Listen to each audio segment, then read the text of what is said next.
Good afternoon প্রত্যেককে, যারা যারা ক্লাসে চলে এসছো প্রত্যেককে জানাচ্ছি গুড আফটারনুন। একটু জানিয়ে দাও যে আমার কথা শোনা যাচ্ছে নাকি।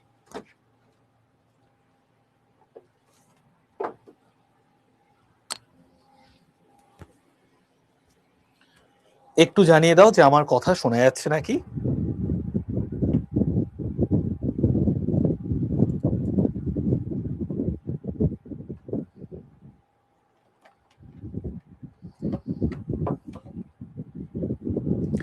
ওকে, তো এটা আমাদের কারেন্ট অ্যাফেয়ার্স এর ক্লাস।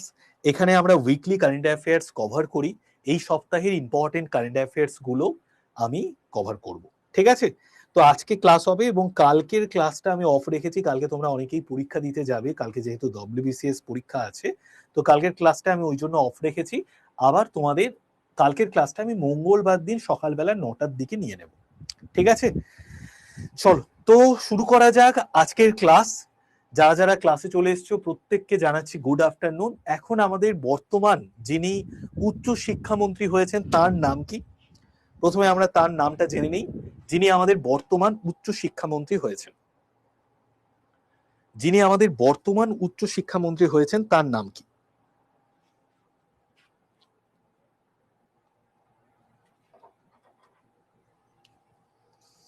তার নাম হচ্ছে জগন্নাথ চট্টোপাধ্যায়, ঠিক আছে?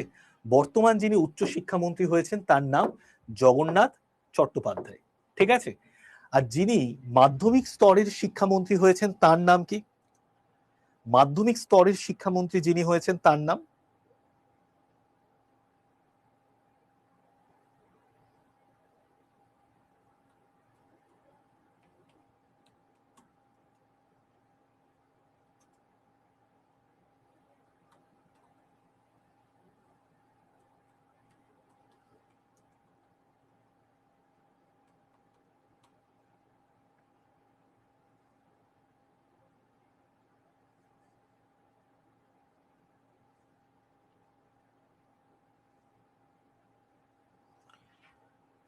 স্বপন দাশগুপ্ত, তিনি অর্থমন্ত্রী হয়েছেন, ঠিক আছে? নিশীথ প্রামাণিক, তিনি north Bengal development sports and youth welfare মন্ত্রী হয়েছেন। রুরাল ডেভেলপমেন্ট পঞ্চায়েত মন্ত্রী হয়েছেন আমাদের দিলীপ ঘোষ, ঠিক আছে?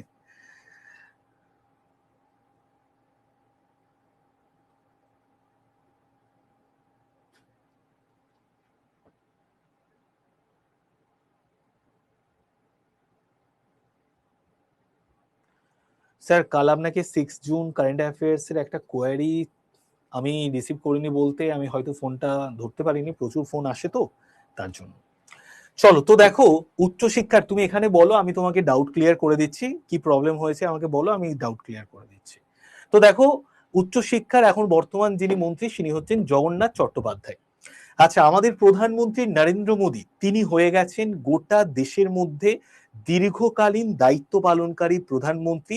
4,398 দিন দায়িত্ব পালন করেছিলেন আমাদের প্রথম প্রধানমন্ত্রী জওহরলাল নেহেরু। আমাদের প্রথম প্রধানমন্ত্রী জওহরলাল নেহেরু তিনি 4,398 দিন দায়িত্ব পালন করেছিলেন। তো তার যে রেকর্ড, সেই রেকর্ডকে কিন্তু ব্রেক করে দিয়েছেন আমাদের বর্তমান প্রধানমন্ত্রী নরেন্দ্র মোদী। 4,399 দিন তিনি পূর্ণ করেছেন। তিনি হয়ে গেছেন দেশের দীর্ঘকালীন দায়িত্ব পালনকারী প্রধানমন্ত্রী এবং প্রথম হয়ে গেলেন প্রধানমন্ত্রী নরেন্দ্র মোদী। তাহলে প্রথমে আছে, ফার্স্ট পজিশনে রয়েছে নরেন্দ্র মোদী, সেকেন্ড পজিশনে আছে জওহরলাল নেহেরু, আর থার্ড পজিশনে কার নাম আছে জানো? থার্ড পজিশনে কার নাম আছে? থার্ড পজিশনে আছে ইন্দিরা গান্ধী, যিনি জওহরলাল নেহেরুর মেয়ে ইন্দিরা গান্ধী, তিনি কিন্তু থার্ড পজিশনে রয়েছেন।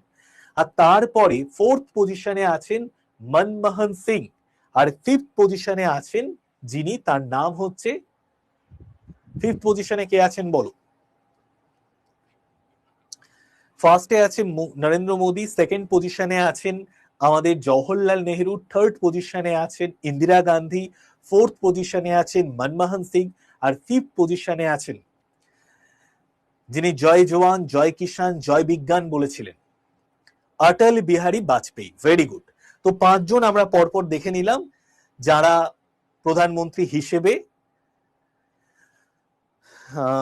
হ্যাঁ,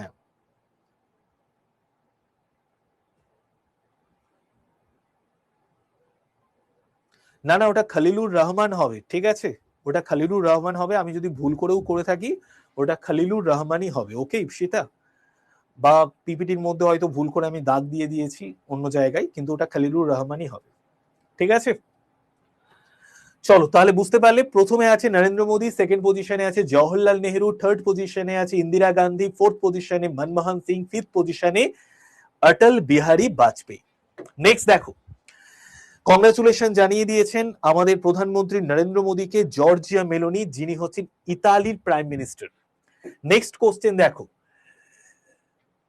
প্রজেক্ট গঙ্গা চালু করেছে ডিজিটাল সংযোগকে বাড়ানোর জন্য, ঠিক আছে। Which state government has launched project Ganga to ensure last mile digital connectivity in rural areas.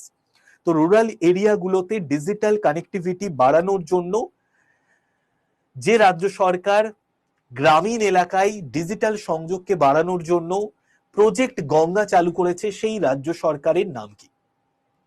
তো রাইট আনসার কি হবে? রাইট আনসার হচ্ছে উত্তরপ্রদেশ, ঠিক আছে। উত্তরপ্রদেশ হচ্ছে আমাদের রাইট আনসার, ঠিক আছে। উত্তরপ্রদেশ, উত্তরপ্রদেশের মুখ্যমন্ত্রী যোগী আদিত্যনাথ, উত্তরপ্রদেশের ক্যাপিটাল লখনৌ, আর উত্তরপ্রদেশ গভর্নমেন্ট গ্রামীণ এলাকায়, গ্রামীণ প্রান্তিক এলাকায় ডিজিটাল গভর্নেন্সকে বাড়ানোর জন্য কিন্তু এই প্রজেক্ট গঙ্গা চালু করেছে। এবং তোমরা নিশ্চয়ই জানো, উত্তরপ্রদেশে কিন্তু ভারতবর্ষে সব থেকে বেশি সংখ্যক মানুষ বসবাস করে, ঠিক আছে, এক নম্বর। দু নম্বর হচ্ছে উত্তরপ্রদেশে কর্মসংস্থানকে বৃদ্ধি করা, অনলাইনের মাধ্যমে, ইন্টারনেটের সংযোগের মাধ্যমে কর্মসংস্থান বৃদ্ধি এবং মানুষজনকে আরো বিভিন্ন বিষয় সম্পর্কে অবগত করা। তো যে রাজ্য সরকার গ্রামীণ এলাকায় প্রান্তিক ডিজিটাল সংযোগকে নিশ্চিত করতে প্রজেক্ট গঙ্গা চালু করেছে, সেই রাজ্য সরকারের নাম উত্তরপ্রদেশ। নেক্সট আমরা চলে আসি, এই সপ্তাহের ইম্পর্টেন্ট যা যা কারেন্ট অ্যাফেয়ার্স সেগুলো আমি এখানে করাবো। ইউটিউবেও আমি সারা সপ্তাহ ধরে ক্লাস নিই, তো যা সারা সপ্তাহের ইম্পর্টেন্ট কারেন্ট অ্যাফেয়ার্স সেগুলো এই ক্লাসে হবে। যারা কন্টিনিউ ইউটিউবে ক্লাস করো তাদের রিভিশন হয়ে যাবে। ওকে, দেখো, প্রতি বছর কোন দিনটাকে আমরা ওয়ার্ল্ড পেস্ট ডে হিসেবে পালন করি? বিশ্ব কীট পতঙ্গ দিবস। তো ওয়ার্ল্ড পেস্ট ডে হিসেবে আমরা কোন দিনটাকে পালন করি? একদম 6 জুন। 6 জুন এই যে দিনটা, এই দিনটাকে আমরা পালন করে থাকি ওয়ার্ল্ড পেস্ট ডে। 6 জুন এই দিনটাকে আমরা পালন করে থাকি ওয়ার্ল্ড পেস্ট ডে। সম্প্রতি সংবাদে আলোচিত ভাকরা বাঁধ, এটি কোন নদীর ওপর নির্মিত? On which river is the Vakra Dam recently discussed? তো সম্প্রতি সংবাদে আলোচিত ভাকরা বাঁধ এটি কোন নদীর ওপর নির্মিত?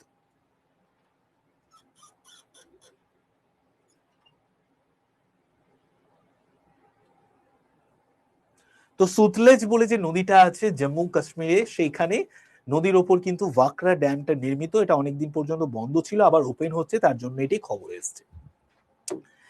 সম্প্রতি কোন রাজ্যে একটি বিরল মাশরুমকে আমরা দেখতে পেয়েছি? সম্প্রতি যে রাজ্যে আমরা একটা বিরল মাশরুমকে দেখতে পেয়েছি সেই রাজ্যের নাম কি?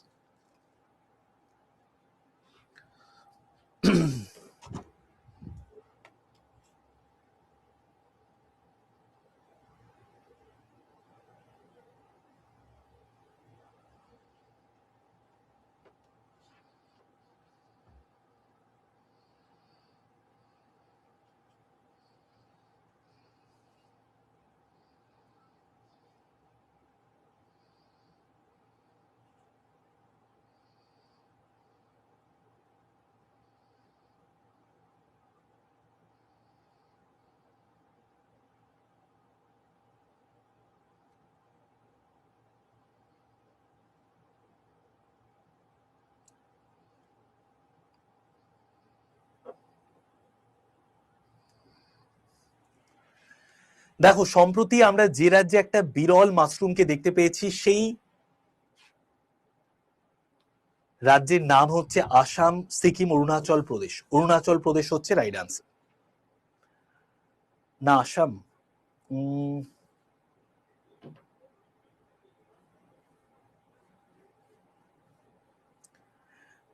আসাম হবে না, এটা অনেকে করে দিয়েছো। আমার তো মনে হয় অরুণাচল প্রদেশই হবে। তোমরা এতজন করে দিয়েছো, আমি একবার কনফিউজ হয়ে গেছি, আমি একবার দেখে নিই, ঠিক আছে?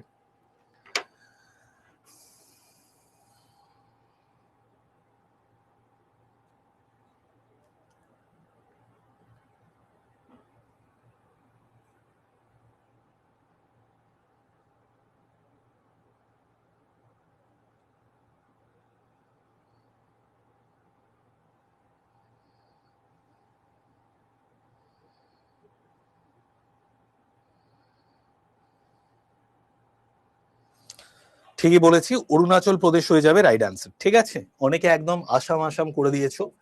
তো দেখো, অরুণাচল প্রদেশ হচ্ছে আমাদের রাইট আনসার। অরুণাচল প্রদেশের ক্যাপিটালের নাম কি যা বলো তো? অরুণাচল প্রদেশের ক্যাপিটালের নাম কি? তো দেখো, অরুণাচল প্রদেশে একটা বিরল প্রজাতির উজ্জ্বল হলুদ রঙের মাশরুমকে নথিভুক্ত করা হয়েছে, যেটার নাম বোভিস্টা কালোরোটা। বোভিস্টা কালোরোটা। এটা কোন রাজ্যে দেখতে পাই? অরুণাচল প্রদেশ রাজ্যে দেখতে পাই। অরুণাচল প্রদেশের ক্যাপিটাল হচ্ছে ইটানগর। আর অরুণাচল প্রদেশের মুখ্যমন্ত্রীর নাম কি? ইটানগর হচ্ছে অরুণাচল প্রদেশের ক্যাপিটাল। আর অরুণাচল প্রদেশের মুখ্যমন্ত্রীর নাম কি? একটু লিখে জানো প্রত্যেকে, অরুণাচল প্রদেশের মুখ্যমন্ত্রীর নাম কি?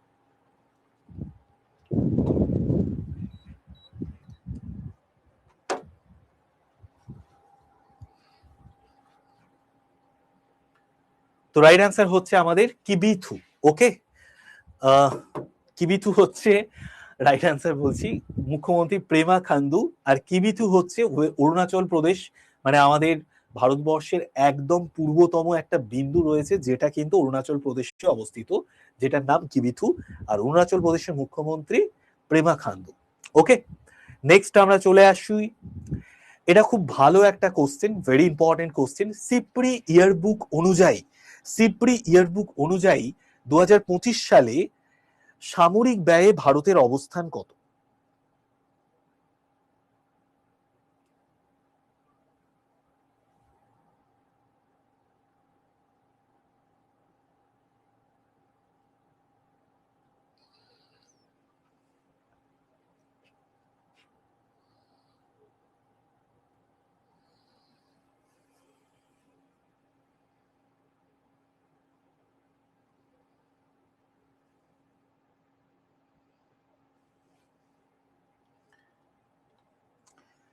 দেখো তো রাইট আনসার কি হবে?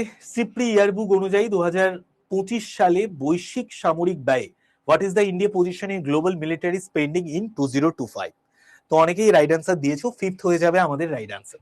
যারা যারা ফিফথ করেছো তারা প্রত্যেকে রাইট অ্যান্সার দিয়েছো। তো সিপ্রি, এই যে সিপ্রি ইয়ারবুক, সিপ্রির ফুল ফর্মটা আমরা একটু আগে জেনে নিই। সিপ্রির ফুল ফর্ম কি? সিপ্রির ফুল ফর্ম হচ্ছে Stockholm International Peace Research Institute. Stockholm International Peace Research institute.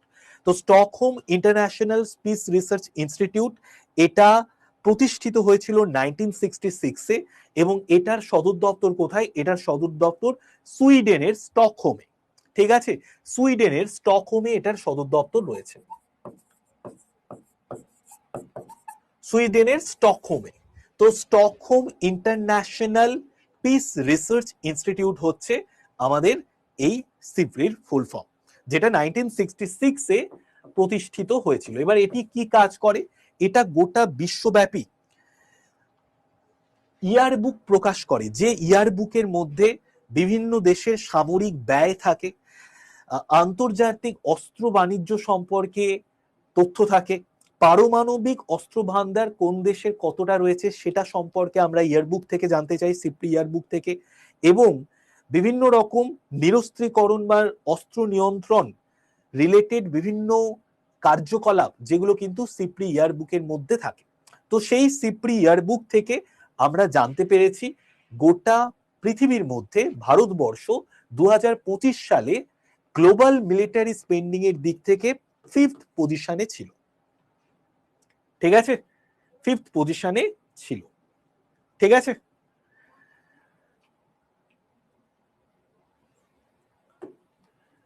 Next দেখো 2026 সালে বিশ্ব যোগাসন চ্যাম্পিয়নশিপে কোন দেশ পদক তালিকার শীর্ষে ছিল?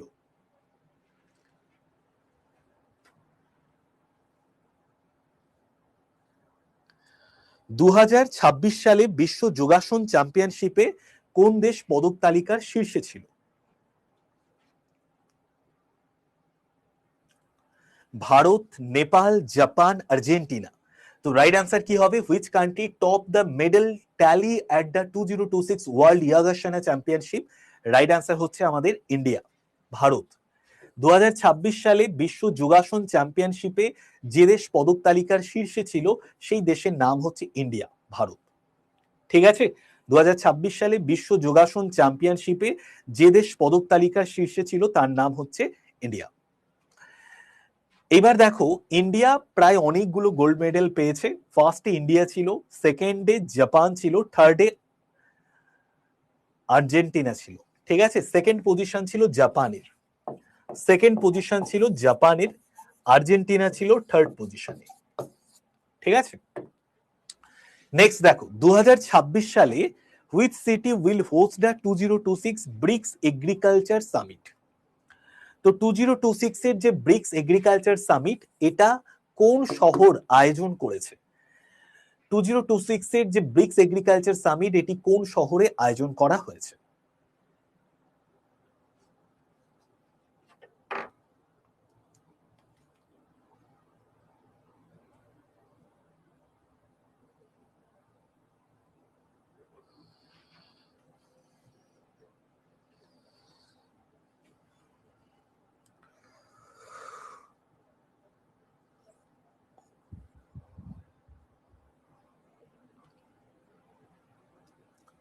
তো রাইট আনসার কি হবে? Which city will host the 2026 BRICS agriculture summit? তো রাইট আনসার হচ্ছে আমাদের, সরি, এক্সট্রিমলি সরি, এটা রাইট আনসার হয়ে যাবে ইন্দোর। ঠিক আছে, ইন্দোর হবে আমাদের রাইট আনসার, যেটা মধ্যপ্রদেশে আছে। তো মধ্যপ্রদেশের একটি শহর হচ্ছে ইন্দোর। তো সেই ইন্দোর শহরে 2026-এ ব্রিক্স এগ্রিকালচার সামিট হয়েছে। 2026-এ ব্রিক্স এগ্রিকালচার সামিট এটা কোথায় হয়েছে? মধ্যপ্রদেশের ইন্দোর শহরে। আর মধ্যপ্রদেশের ক্যাপিটাল ভোপাল। মধ্যপ্রদেশকে আমরা হার্ট অফ ইন্ডিয়া বলি। ব্রিক্সে কতগুলো দেশ অন্তর্ভুক্ত আছে? প্রথমে ব্রাজিল, রাশিয়া, ইন্ডিয়া, চায়না ছিল, পরে 2009-এ 2009 সালে সাউথ আফ্রিকা জয়েন করেছে। এখন বর্তমানে 10টি দেশ কিন্তু ব্রিক্সের অন্তর্ভুক্ত রয়েছে। আর ব্রিক্স এগ্রিকালচার সামিট এটা হয়েছে ইন্ডিয়াতে। ইন্ডিয়ার কোথায়? ইন্ডিয়ার মধ্যপ্রদেশের ইন্দোরে। না না, এ হবে না, এ হবে না। ঠিক আছে, চলো নেক্সট আমরা চলে আসি। অটল আশ্রা যোজনা, আমি ভুল করে এটা ওয়াইটির ক্লাসে অটল আশ্রম যোজনা করে দিয়েছিলাম, এক্সট্রিমলি সরি, এটা অটল আশ্রা যোজনাই হবে, ঠিক আছে? তো এই অটল আশ্রা যোজনা এটি যে রাজ্য সরকার চালু করেছে সেই রাজ্য সরকারের নাম কি?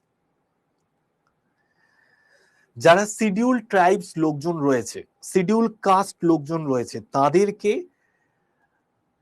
আর্থিক দিক থেকে, বাড়ি বানানোর দিক থেকে, আর্থিক বাড়ি বানানো, বাড়ি নির্মাণ, বাড়ির নতুন ভাবে তৈরি করা, এগুলোর দিক থেকে, আর্থিক দিক থেকে সাপোর্ট দেওয়ার জন্য এই অটল আশ্রা যোজনা চালু করেছে যে রাজ্য সরকার, সেই রাজ্য সরকারের নাম কি? গোয়া। গোয়ার যিনি মুখ্যমন্ত্রী রয়েছেন তার নাম কি? প্রমোদ সাওয়ান্ত। প্রমোদ সাওয়ান্ত। গোয়ার ক্যাপিটাল হচ্ছে পানাজি। গোয়ার ক্যাপিটাল হচ্ছে আমাদের পানাজি, ঠিক আছে? আচ্ছা, প্রত্যেকে একটু লিখে জানিয়ে দাও তো ক্লাস সবার ভালো লাগছে যেভাবে আমি তোমাদেরকে পড়িয়ে দিচ্ছি, বুঝিয়ে দিচ্ছি। প্রত্যেক শনিবার 12টা থেকে এই ক্লাসটা করবে, কেউ মিস করো না। আর প্রত্যেক রবিবার সকাল 10টায় ক্লাস হয়। কালকে যেহেতু WBCS এক্সাম আছে তার জন্য নিচ্ছি না কালকে, আবার আমি ওই ক্লাসটা মঙ্গলবার সকাল 9টায় নেব। দারুণ লাগছে স্যার, ঠিক আছে, আমি আরো অনেক ইনফরমেশন দিয়ে দিই। আচ্ছা, এইবার দেখো একটা বিষয় বলে রাখি, অনেকে বলবে যে স্যার এই কোশ্চেন গুলো আপনি ওয়াইটিতেও করিয়েছেন। হ্যাঁ, ওয়াইটিতেও করিয়েছি, কিন্তু এই ক্লাসে আমি আরো এক্সট্রা ইনফরমেশন দেব যেটা আমি ওয়াইটিতে দেব না, ঠিক আছে?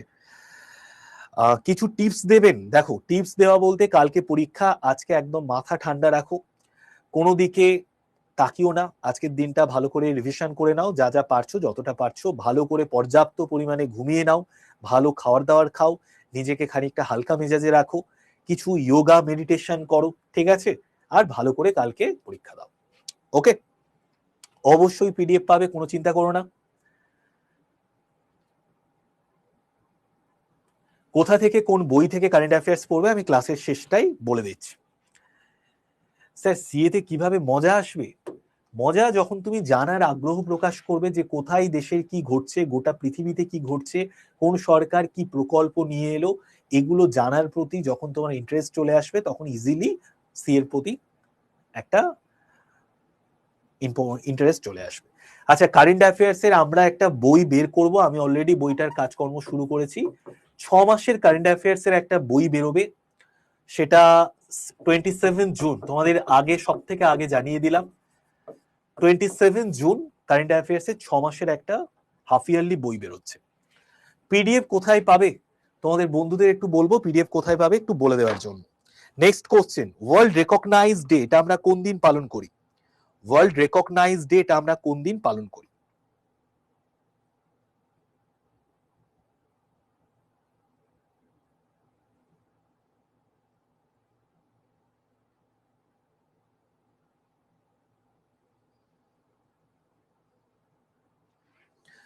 তো দেখো, ওয়ার্ল্ড রেকগনাইজ ডে এটা আমরা কোন দিন পালন করি?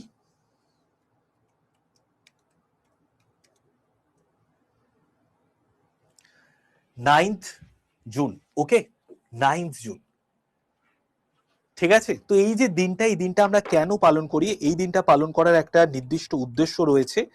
যে সমস্ত বিষয়গুলোকে রেকগনাইজ করলে আরো বেটার ওয়েতে কাজ হতে পারে, হয়তো কোনো একজন মানুষ খুব ভালো রকম কাজ করেছেন, পরিবেশের মধ্যে প্রচুর গাছ লাগিয়েছেন, তো তাকে রেকগনাইজেশন দেয়া হলো। এখন বিভিন্ন অর্গানাইজেশন থেকে এটা কিন্তু করা হয়। তো ওয়ার্ল্ড রেকগনাইজ ডে, আন্তর্জাতিকভাবে স্বীকৃতি দেওয়ার জন্য এই ডেটাকে আমরা পালন করে থাকি, ঠিক আছে? ওয়ার্ল্ড রেকগনাইজ ডে কবে পালন করি? 9th June. 9th জুন, ঠিক আছে? Very good. কারেন্ট অ্যাফেয়ার্স তোমরা লিখবে আড্ডা 24/7 কারেন্ট অ্যাফেয়ার্স, দেখবে একটা আমাদের ওয়েবসাইট বেরিয়ে গেছে, সেখানে কারেন্ট অ্যাফেয়ার্স এর বিভিন্ন আপডেট পেয়ে যাবে।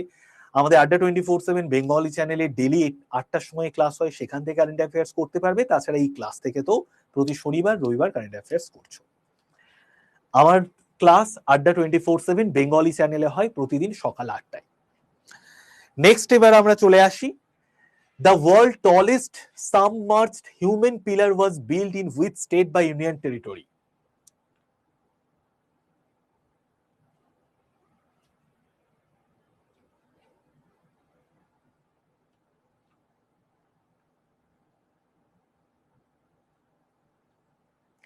দেখো, রাইট আনসার হচ্ছে আমাদের আন্দামান নিকোবর দ্বীপপুঞ্জ। তো আন্দামান নিকোবর দ্বীপপুঞ্জ এটা কিন্তু পুরোপুরি পর্যটন শিল্পের ওপর দাঁড়িয়ে আছে। পর্যটন শিল্প, প্রচুর মানুষজন এখানে বেড়াতে যায় এখানকার প্রাকৃতিক সৌন্দর্যের জন্য। চারিদিকে সমুদ্র দিয়ে ঘেরা একটা দ্বীপ। তো বিশ্বের সব থেকে উঁচু জলমগ্ন মানব স্তম্ভ এখানে কিন্তু তৈরি করা হয়েছে। তো রাইট আনসার হচ্ছে আন্দামান নিকোবর দ্বীপপুঞ্জ। ওকে, আচ্ছা নেক্সট এবার আমি যেটা বলবো সেটা হচ্ছে এই যে নাম্বারটা আমি দিচ্ছি না প্রত্যেককে, এই নাম্বারটা অনেকের কাছেই সেভ করা আছে, এটা আমার মোবাইল নাম্বার। এই নাম্বারটা তোমরা মোবাইলে সেভ করে নাও। সেভ করে জাস্ট হোয়াটসঅ্যাপে হাই লিখে পাঠাবে, দেখবে অটোমেটিকলি তোমার কাছে কারেন্ট অ্যাফেয়ার্স বলে একটা গ্রুপের লিঙ্ক চলে গেছে। ওই গ্রুপে তুমি যুক্ত হয়ে যাও। ওখানে আমি আরো কারেন্ট অ্যাফেয়ার্স রিলেটেড বিভিন্ন পিডিএফ, বিভিন্ন লিঙ্ক, এই সমস্ত কিছু দিয়ে দেবো। ঠিক আছে, বোঝা গেল? দেখো নেক্সট আমি আরেকটা বিষয় একটু বলে দিই ওয়ার্ল্ড রেকগনাইজ ডে সম্পর্কে। দেখো এই যে ওয়ার্ল্ড রেকগনাইজ ডে, এটা আন্তর্জাতিক পর্যায়ে কিছু বেসরকারি সংস্থা বা প্রতিষ্ঠানের উদ্যোগে পালন করা হয়। এই ডেটা পালন করার মূল উদ্দেশ্য হচ্ছে যে সমস্ত ব্যক্তি বা প্রতিষ্ঠান অসামান্য কাজ করেছে তাদেরকে স্বীকৃতি দিয়ে পরবর্তী জেনারেশনের মানুষজনের কাছে যাতে সেই কাজের প্রতি উৎসাহ তৈরি করা যায়, তার জন্য ওয়ার্ল্ড রেকগনাইজ ডে আমরা পালন করি। ঠিক আছে, তো কর্মক্ষেত্রে ভালো কাজের জন্য কর্মীদের উৎসাহিত করার জন্য এই ডেটা পালন করা হয়, এই ডেটার তাৎপর্য। তাছাড়া আমরা দেখতে পাই এমন অনেক মানুষজন আছে যিনি হয়তো শিক্ষক, খুব কম খরচে যে সমস্ত জায়গায় শিক্ষা নেই সেই জায়গায় সারা জীবন পড়িয়ে গেছেন, সমাজসেবামূলক কাজ করেছেন, স্বেচ্ছাসেবক, চিকিৎসক, সমাজসেবী যারা রয়েছেন তাদের প্রতি অবদান রাখার জন্য কিন্তু এই ডেটাকে আমরা পালন করে থাকি। নেক্সট কোশ্চেনে আমরা চলে আসি।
তো দেখো 114তম আন্তর্জাতিক শ্রম সম্মেলন এটা কোন দেশে অনুষ্ঠিত হয়েছে? এটা অনুষ্ঠিত হয়েছে সুইজারল্যান্ডে। ঠিক আছে, নেক্সট দেখো what is the name of the operation launched by the Gujarat police to find the missing person and reunite them with their families?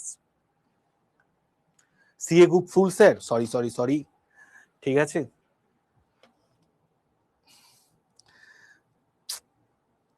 আমি এটা করে দিচ্ছি, নতুন গ্রুপ ক্রিয়েট করে দিচ্ছি তোমাদের জন্য। যারা গ্রুপে জয়েন করতে পারোনি ওইখানেই লিখে দিও যে স্যার আমি সিএ গ্রুপে জয়েন করতে পারিনি, আমি তোমাদেরকে পার্সোনালি পাঠিয়ে দেবো। ঠিক আছে,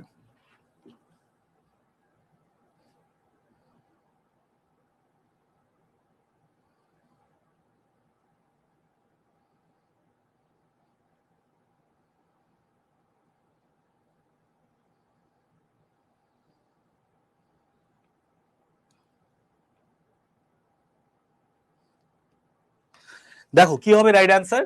what is the name of the operation launched by the Gujarat police? তো গুজরাট পুলিশ থেকে একটা অপারেশন লঞ্চ করা হয়েছে, সেই অপারেশনটা কি নিয়ে? Find the missing person and reunite them with their families. তো যে সমস্ত মানুষরা হারিয়ে গেছে তাদেরকে খুঁজে বের করা এবং তাদেরকে পরিবারের সঙ্গে আবার মিলিয়ে দেওয়া। তো এই যে অভিযানটা চালু করেছে অপারেশন মিলাপ। ঠিক আছে, অপারেশন মিলাপ। ওকে, তো রাইট আনসার কি হবে? এই অভিযানটার নাম অপারেশন মিলাপ, এবং এই অপারেশনের মাধ্যমে প্রায় 1400-র ওপরে মানুষজনকে এক মাসের মধ্যে কিন্তু খুঁজে পেয়েছে গুজরাট পুলিশ, এবং তাদের পরিবারের সঙ্গে আবার মিলিয়ে দেওয়া হয়েছে।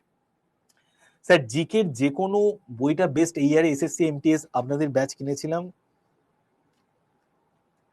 হ্যাঁ হ্যাঁ, তুমি বন্দে ভারত বইটা পড়ো, ওটা ভালো করে পড়ো, ওটাই বেস্ট। ঠিক আছে, তারপর যদি ওটা হয়ে যায় কমপ্লিট, তখন আরেকটা মোটা কোনো বই কিনে নিও। নেক্সট আমরা চলে আসি, কোন রাজ্য সরকার মহিলাদের জন্য বিনামূল্যে বাস ভ্রমণের জন্য প্রিয়দর্শিনী প্রকল্প চালু করেছে? প্রিয়দর্শিনী প্রকল্প।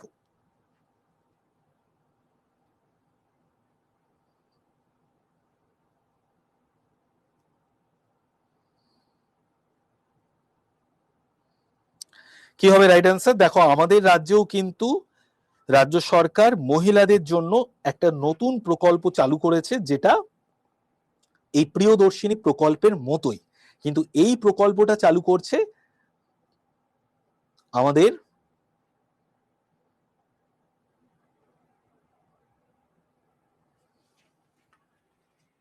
কেরালা। ঠিক আছে, কেরালাম রাজ্য সরকার। তো যে রাজ্য সরকার মহিলাদের জন্য বিনামূল্যে বাস ভ্রমণের জন্য প্রিয়দর্শিনী প্রকল্প চালু করছে, সেই রাজ্য সরকারের নাম হচ্ছে কেরালা। স্যার ছেলেদের জন্য ফ্রি নেই কেন? স্যার দেখো, ছেলেদের জন্য ফ্রি নেই কেন আমি তোমাদের পরিষ্কার বলে দিই। তুমি যদি দেখো, তুমি দেখছো যে ছেলেদের কাছে, মানে সত্যি কথাই যদি বলি, আমি একজন ছেলে হয়ে বলছি যে এরকম অবশ্যই এই সমস্ত স্কিম যারা সত্যিকারের টাকা দিতে চায়, ঠিক আছে, বা টাকা দিতে পারবে, তাদের কাছে এটা একটা বলা যেতে পারে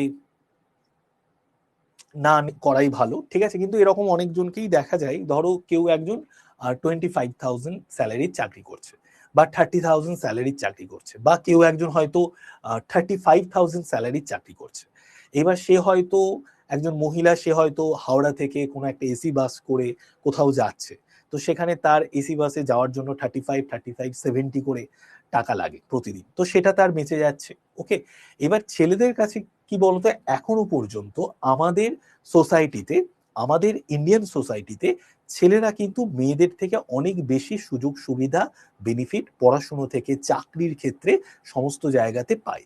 তো তার জন্য ছেলেরা কিন্তু বেশি পরিমাণে কাজ করে। এখনো তুমি এটা পরিষ্কার ক্লিয়ার সমাজের মধ্যে চিত্র দেখতে পাবে যে যদি কোনো ছেলে, সে যদি বেকার থাকে, সাধারণত তার কিন্তু বিয়ে হয় না, কিন্তু কোনো মেয়ে যদি বেকার থাকে আর কোনো ছেলে যদি চাকরি করা অবস্থায় থাকে, বা সে ব্যবসা বাণিজ্য করছে, ইনকাম করছে, তো সেই ছেলে মেয়েটার বিয়ে হয়ে যায়। ঠিক আছে, তো এরকম কিন্তু এখনো আমাদের সোসাইটির মধ্যে রয়েছে। তো মেয়েরা কিন্তু কাজের দিক থেকে, কর্মের দিক থেকে, কর্মসংস্থানের দিক থেকে ছেলেদের থেকে অনেকটাই পিছিয়ে আছে। তো এই সমস্ত বিভিন্ন রকম উদ্যোগের মধ্য দিয়ে যারা পিছিয়ে আছে তাদেরকে সমান জায়গায় নিয়ে আসার জন্যই এই ধরনের প্রকল্প। এইবার কিছু কিছু ক্ষেত্রে এরকমটা দেখা যায় যে, দেখা গেল একজন 15,000 টাকার চাকরি করে একটা ছেলে, সে এই 35 টাকা টিকিটের ভাড়া দিয়ে যাচ্ছে, টিকিট কেটে তার কাজের জায়গায়। আরেকজন 40,000 টাকার চাকরি করে একজন মেয়ে, তার পাশেই বসে, সে কিন্তু 35 টাকার টিকিটটা কাটার দরকারই পড়লো না, সে জিরোতে যাচ্ছে। তো এই ইকুয়াল যে ব্যাপার, এখানে তো আর ইকুয়ালিটির জায়গাটা থাকছে না। ঠিক আছে, এখানে ইকুয়ালিটির জায়গাটা থাকছে না।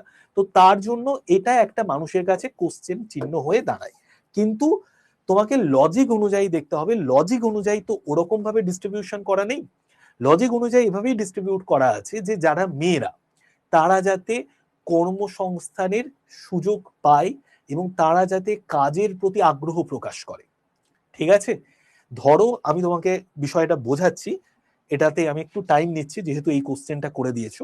হুম, একজন বলছে ওসব বেকার কথা সব, আমি সবটাই বলছি, ঠিক আছে, আমি পজিটিভ নেগেটিভ সবই বলছি। ধরে নাও তোমাকে পুরো সোসাইটির চিত্রটা দেখতে হবে।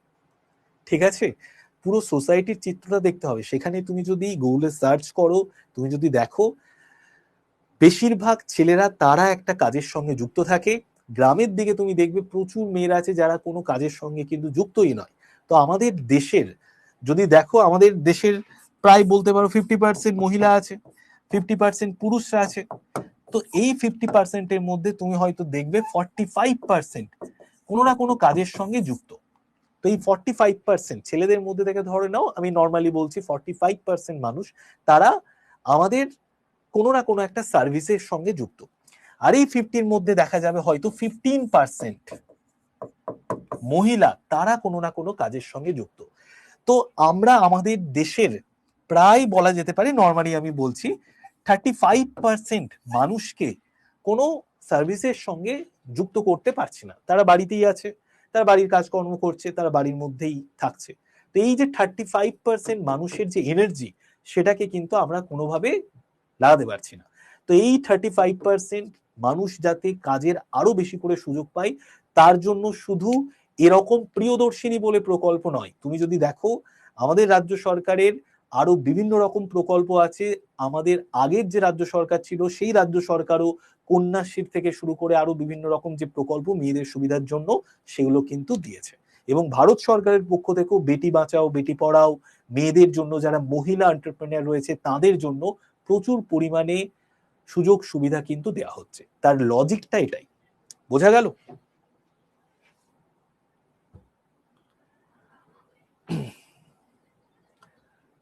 যাই হোক, আমি একটু বেশি ডিটেলসে বলে দিলাম। হ্যাঁ, তো বুঝতে পারলে? এবার দেখো আমার মতামতের সঙ্গে তুমি হ্যাঁ হতেও পারো, নাও হতে পারো, কিন্তু ওভারঅল সিনারিওটা আমি তোমাকে বললাম। ঠিক আছে, চলো নেক্সট আমরা চলে আসি। সৃষ্টি কিরণ, যিনি সম্প্রতি অনূর্ধ্ব-13 টেনিস খেলোয়াড় হিসেবে বিশ্বের 1 নম্বর হয়েছেন, তিনি কোন শহরের বাসিন্দা?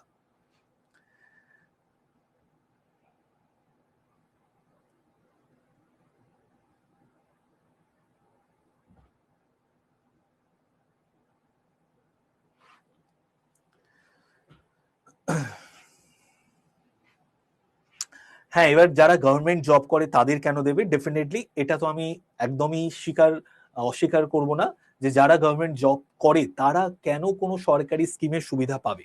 কারণ গভর্নমেন্ট তো তাদেরকে একটা সিকিউরিটি দিচ্ছেই যে তারা প্রতি মাসে একটা স্যালারি পাবে, তাদের ইনক্রিমেন্ট হবে, তাদের যেরকমই পারফরমেন্স হোক না কেন কন্টিনিউ, তার তো চাকরি চলে যাবে না। সে যদি কোনো দুর্নীতি করে ফেলে তাহলে তার চাকরি যেতে পারে। তাছাড়া কিন্তু গভর্নমেন্ট জব একবার যদি কেউ পেয়ে যায়, তার যেরকমই পারফরমেন্স হোক না কেন, তার কিন্তু কন্টিনিউ ইনক্রিমেন্টও হবে, কন্টিনিউ পদোন্নতি হবে, এবং একটা সুন্দর সে স্যালারি স্ট্রাকচারের মধ্যে থাকবে। ঠিক আছে, এটা ডেফিনেটলি যাদের জব সিকিউরিটি রয়েছে তাদের এটা দেওয়া উচিত নয়, ডেফিনেটলি। দেখো, Srishti Kiran who recently become the world number 1 as an under 13 tennis player. দেখো এনার বাড়ি কোথায় জানো? এনার বাড়ি হচ্ছে বেঙ্গালুরুতে। ঠিক আছে, বেঙ্গালুরুতে। তো বেঙ্গালুরুতে সৃষ্টি কিরণ তিনি অনূর্ধ্ব-13 টেনিস খেলোয়াড় হিসেবে বিশ্বের 1 নম্বর হয়েছে। নেক্সট আমরা চলে আসি, প্রতি বছর কোন দিনটাকে আন্তর্জাতিক স্পোর্টস ডে হিসেবে সেলিব্রেট করি আমরা? কোন দিনটাকে? আচ্ছা, আমি যে বিষয়টা বললাম, এখানে প্রায় 135 জন আছো, আমি জাস্ট এমনি জানার জন্যই প্রশ্নটা করছি যে যারা যারা আমার সাথে একমত তারা একটু একমত লিখে দাও, আর যারা একমত নয় তারা একটু একমত নয় লিখে দাও। তাহলে আমি বুঝতে পারবো যে আমি যেটা বলেছি সেটা ঠিক বলেছি না ভুল বলেছি। ঠিক আছে, যারা বিষয়টাকে বুঝতে পারলে যে একমত তারা একমত লিখে দাও, আর যারা একমত নয় তারা একমত নয় লিখে দাও। আচ্ছা, একমত না একজন দেখতে পাচ্ছি, একমত, ওকে, ঠিক আছে। যা দেখতে পাচ্ছি 95% জন একমত। ঠিক আছে, ঠিক আছে। দেখো এইবার তোমাদের আমি একটা বিষয় বলে দিই, ফ্যাক্টটা বলে দিই, এটার সাথে সাথে এটা বলেই আমি নেক্সট কোশ্চেনে চলে যাবো, আর এটা নিয়ে কথাই বলবো না। সেটা হচ্ছে যে কোনো স্কিম যে রাজ্য সরকারে নিয়ে আসুক তার পার্সোনাল বেনিফিটের জন্য নিয়ে আসে। ঠিক আছে, যে রাজ্য সরকারে নিয়ে আসুক সেই রাজ্য সরকার তার পার্সোনাল বেনিফিটের জন্য নিয়ে থাকে। আগের রাজ্য সরকার যেহেতু মেয়েদের জন্য বিভিন্ন রকমের প্রকল্প চালিয়ে নিয়ে যাচ্ছিল, তো তার জন্য দেখবে মহিলাদের ভোট ব্যাংকটা পুরোপুরি কিন্তু আগের রাজ্য সরকার অনেকটা ক্যাপচার করেছিল।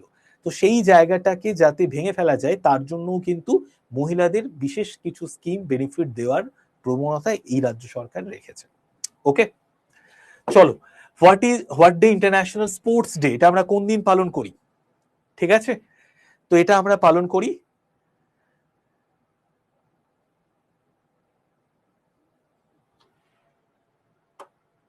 11 জুন একদম একমত, বাট স্যার ওই 15,000 40,000-এরটা প্রবলেম। হ্যাঁ হ্যাঁ ঠিক ঠিক ঠিক। তো 11 জুন, ঠিক আছে 11 জুন। নেক্সট আমরা চলে আসি, কে প্রথম ভারতীয় হিসেবে নরওয়ে দাবা শিরোপা জিতেছে?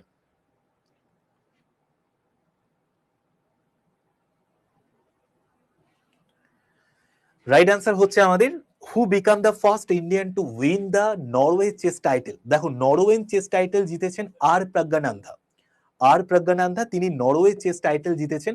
আর গুকেশ দামরাজু ইনি কিন্তু গোটা ভারতবর্ষের মধ্যে, গোটা পৃথিবীর মধ্যে সর্বকনিষ্ঠ প্লেয়ার হিসেবে তিনি কিন্তু এই চেসটা মানে দাবা প্রতিযোগিতায় বিশ্ব চ্যাম্পিয়ন হয়েছিলেন।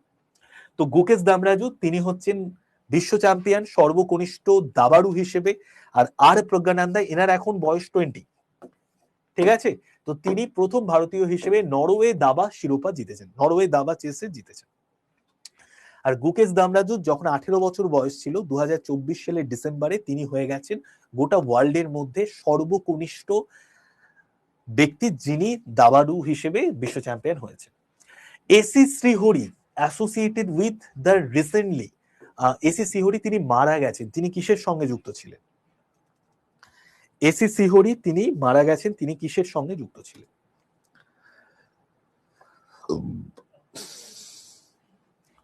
রাইট আনসার হচ্ছে আমাদের স্পোর্টস এর সঙ্গে, সরি স্পোর্টস বলছি, কবিতা সাহিত্যিক। ইনি একজন মালায়ালাম কবি ছিলেন, ঠিক আছে, ইনি একজন মালায়ালাম কবি ছিলেন, ঠিক আছে, ইনি একজন মালায়ালাম কবি ছিলেন, ইনি মারা গেছেন। ইনি কিসের সঙ্গে যুক্ত ছিলেন? ইনি কবিতা সাহিত্য এসবের সঙ্গে। Who became the third Indian UN officer to receive the UN Military Gender Advocate of the Year award? তো দেখো যিনি the third Indian UN officer হিসেবে, UN military gender advocate of the year award জিতেছেন, তার নাম কি?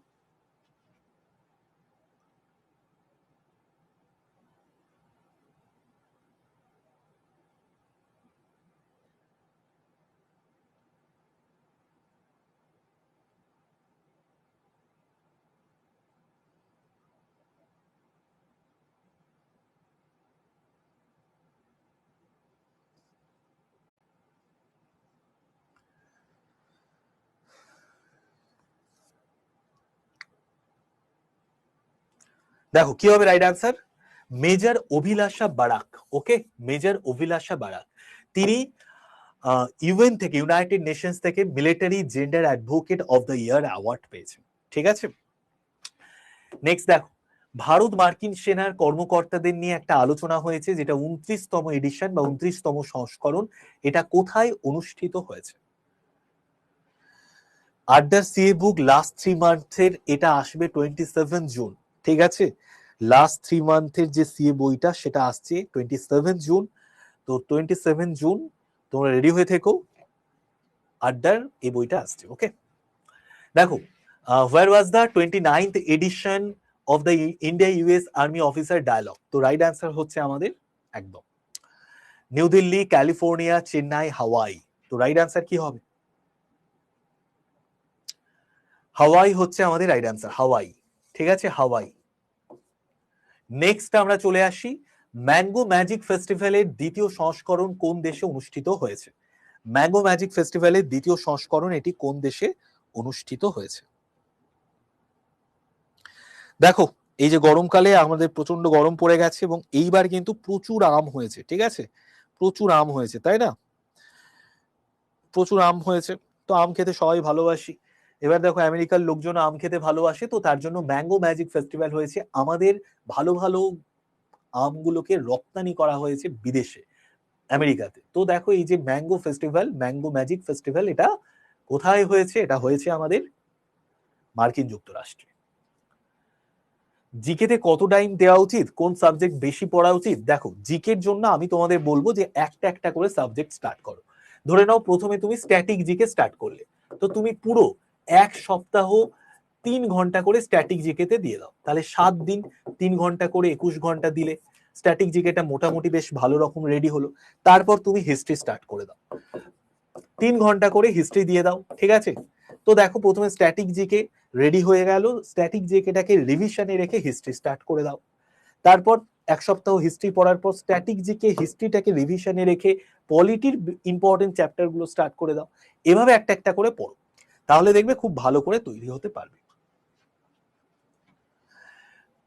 আগের ইয়ারে নেয়নি ইন্ডিয়া থেকে আম ইউএসএ, বুঝতে পেরেছো? আগের ইয়ারে নেয়নি, ওদের দেশের লোকজন আন্দোলন শুরু করে দিয়েছে, আমরা আম খাবই। ঠিক আছে,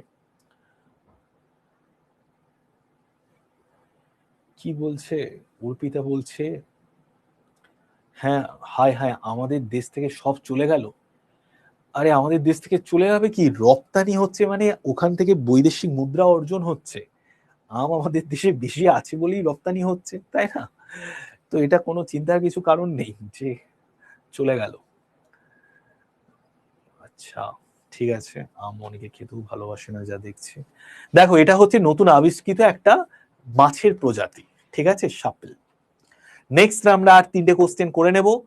কিরথাই 2 জলবিদ্যুৎ প্রকল্প এটি কোন রাজ্য বা কেন্দ্রশাসিত অঞ্চলে অবস্থিত? প্রত্যেকে অ্যান্সার দিয়ে দাও।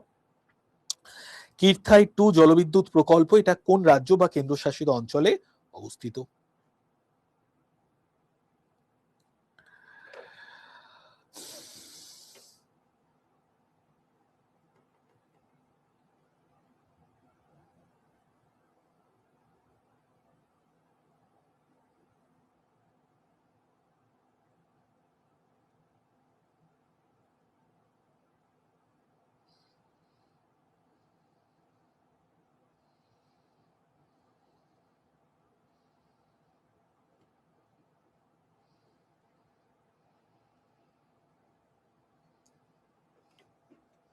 দেখো কিরথাই 2 জলবিদ্যুৎ প্রকল্প এটা যে রাজ্য বা কেন্দ্রশাসিত অঞ্চলে অবস্থিত তার নাম জম্মু কাশ্মীর, ঠিক আছে, জম্মু কাশ্মীর।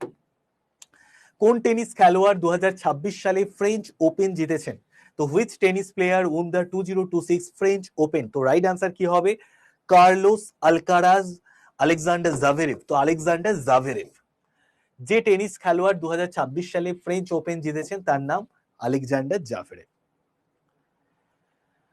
সি একদম মনে রাখতে পারছি না, কি করব, একটু চেষ্টা করো, ঠিক আছে। আপনার কেমন লাগে আম খেতে? আমারও ভালো লাগে, ঠিক আছে। আমার সব থেকে যে ফলটা খেতে ভালো লাগে সেটা হচ্ছে আতা খেতে, আতা খেতে আমি খুব ভালোবাসি। লাস্ট কোশ্চেন আজকের, according to the National Family Health Service 6, তো ন্যাশনাল ফ্যামিলি হেলথ সার্ভিস 6 অনুযায়ী হুইচ স্টেট বা union has recorded the lowest total fertility rate in India? তো according to the National Family Health Service 6 অনুযায়ী কোন state বা union টেরিটরিতে lowest total fertility rate আমরা দেখতে পাই? তো রাইট আনসার হচ্ছে আমাদের আন্দামান নিকোবর দ্বীপপুঞ্জ, আন্দামান নিকোবর দ্বীপপুঞ্জ, ঠিক আছে। চলো, তো 7th এপ্রিল এটা আমরা ওয়ার্ল্ড হেলথ ডে পালন করে থাকি। তো আজকের ক্লাস এতটা অবধি রাখছি। প্রতি শনিবার তোমাদের এই ক্লাস হবে, প্রতি রবিবার তোমাদের 10টা থেকে ক্লাস হবে, কালকের দিনটা বাদ দিয়ে, কালকের বদলে আমি মঙ্গলবার সকাল 9টায় ক্লাস নেব। তোমরা প্রত্যেকে জয়েন করো। কেমন লাগলো আজকের ক্লাস সেটা জানিয়ে দিও। আর প্রত্যেকে যদি ক্লাস ভালো লাগে 5 স্টার রেটিং দিয়ে দিও, আমি প্রত্যেকের নাম দেখে নেব কারা কারা 5 স্টার রেটিং দিয়েছো, ঠিক আছে।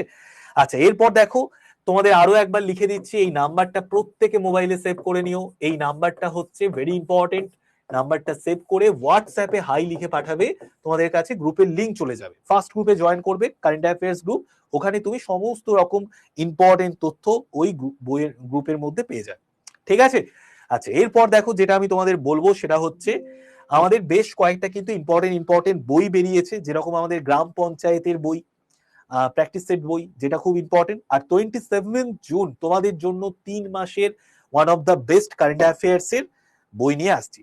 আমি নতুন একটা গ্রুপ ওপেন করে দিয়েছি, সেখানে তোমরা জয়েন করে যাও। যারা জয়েন করতে পারোনি লিখে যাও যে স্যার জয়েন করতে পারিনি, আমি জয়েন করিয়ে দেবো, ঠিক আছে। তো আজকে এতটা অবধি, দুর্দান্ত ভাবে পড়াশোনা করো, আমরা সব সময় তোমাদের সাথে আছি, আরো ভালোভাবে আরো এনার্জি নিয়ে তোমাদেরকে আরো সুন্দর করে পড়াবো। সবাই ভালো থেকো, tata, bye bye. Thank you Ipsita. ঠিক আছে স্যার, বইটা ইংলিশ ভার্সনে হবে না? ইংলিশ ভার্সনের জন্য আমাদের আলাদা বই আছে, সেটা আমি তোমাদের পিডিএফ দিয়ে দেবো। অঙ্কালিকা চক্রবর্তী আমাদের কিন্তু বাংলাই বই, ঠিক আছে। চলো টাটা, বাই বাই। যারা জয়েন করতে পারোনি একটু লিখে জানিয়ে দাও যে স্যার জয়েন করতে পারিনি, আমি জয়েন করিয়ে দেবো। ঠিক আছে, টাটা, বাই বাই।